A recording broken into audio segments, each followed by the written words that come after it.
Mortgage rates are going up to 5%. Yes. We're going to get Angela's take on this. Now, here's my thing, okay?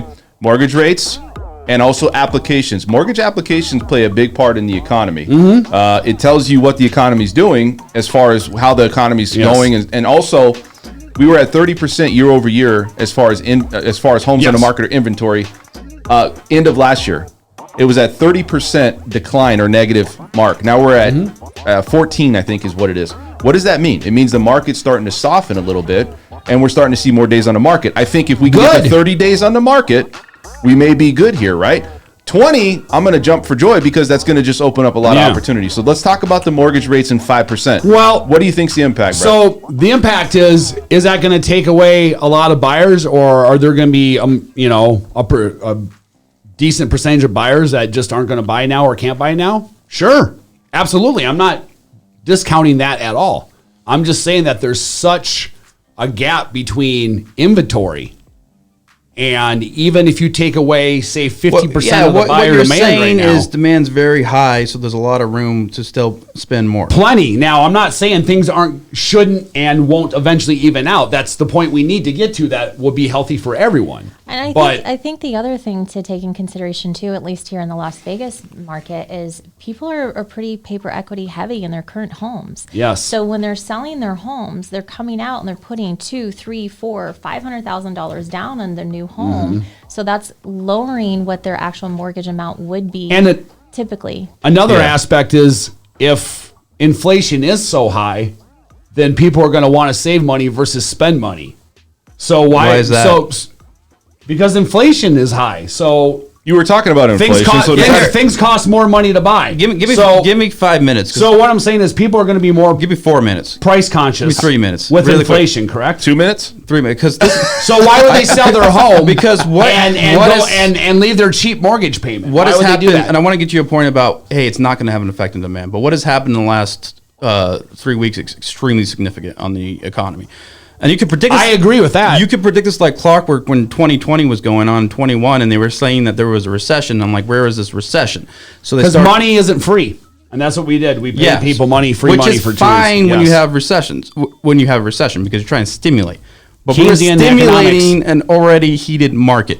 So now what do we have? You have, like I said, it's not really mortgage per se, but the very important part of this. You had inflation at 8.2% for the first quarter, right? That is extremely high. Now, it's hard to measure because of how crazy the economy's been the last 10 years, but that's extremely high. Now, 40-year high. If it's not, correct. If it's not going to reduce demand for mortgages, right? And this goes up to like 9%, the Fed will do whatever it takes to get demand to go down. Like they will put interest rates at 8%, 10%, 15%, 20%. Because inflation, in my opinion, is much more difficult to deal with in a recession. And we all know how difficult recessions are. So if the Fed pushes interest rates to 15%, it's going to have a dramatic effect. I agree with you. I'm saying they will. So that would even things out very quickly. But there's a far cry from 5% to 15%. But what I'm saying, if we continue this trend of spiking inflation, they're going to go into emergency mode. If we hit 10% inflationary rate, I guarantee you they're up now. Well, that's such a massive why problem. you just can't print money and give to people. Exactly. Put them. That's why you could. This goes back to our whole Keynesian economics and how I disagree with it. They misused it. Well, that's what happens, man. Well, I'm not disagreeing with that. When you have humans behind it. I'm not disagreeing with that. There was a point when you had the shutdown, all made sense. But by the end of the year, there was a point where it's like, you cannot put any more money in the system because you will face inflationary problems. It was like clockwork. Agreed, man. I know. And that's exactly what happened. That's the thing about it. You're right. It is like clockwork. And that's why inflation's hard to deal with, because it requires politicians to pass laws basically taking money out of your pocket. Like, here's all the stimulus, give it back, here's taxes. Well, what we do know is this. I told you so. Here's what we do know. Here's what we do know. We do know that the Fed doesn't want to have prices continuing increasing. They don't want to have prices of homes just going off the charts.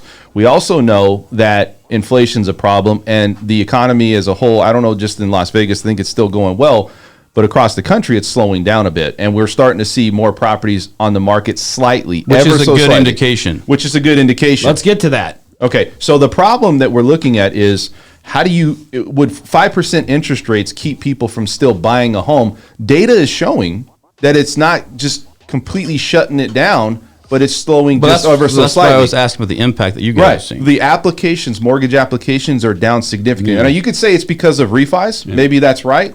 Maybe that's a part of it. But purchase applications, if you look at that, the data is slowed down significantly. You go to May, that's really the indication of when we start to see those applications, if we're going to see that continued trend. A lot of this stuff is also fudged a little bit with COVID and COVID-19 and some of the data that they had for that. So what I'm saying is that some of the things we're seeing is that the market is starting to soften, and you're ever so slightly starting to see these properties come on the market.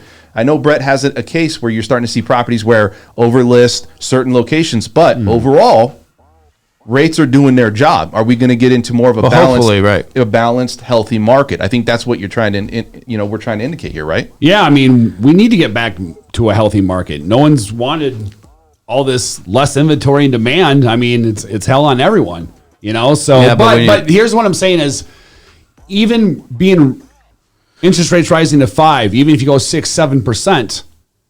I mean, you have to understand that, you just made a comment, it's bringing some more homes on the market. Well, not that much more.